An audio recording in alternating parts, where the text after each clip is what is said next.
A generálny tajomník NATO popiera sám seba. Čím?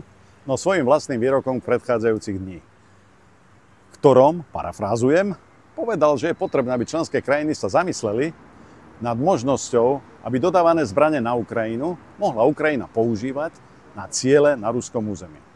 Nebolo by na tom nič zvláštne, keby 3, 4, 5 mesiacov dozadu nevravel, že takáto možnosť neexistuje.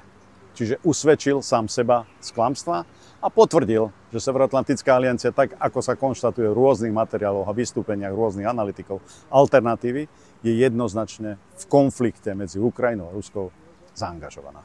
Toto ale nie je cesta. Takíto funkcionári na takýchto pozíciách musia mať objektívnu politickú zodpovednosť za to, aby vo svete bol udržiavaný mier. Ale dneska sa ukazuje, že mier chcú iba národne orientovaní politici a vlastenci.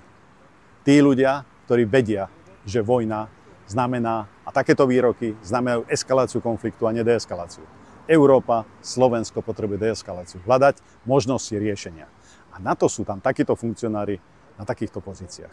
Preto využívam túto možnosť a chcem vás pozvať všetkých k voľbám do Európskeho parlamentu. Vyberajte národne orientovaných politikov a vlastencov, lebo len tí budú mať snahu zabezpečiť mierové riešenie pre budúcnosť vašich detí a vnukov a ďalších generácií.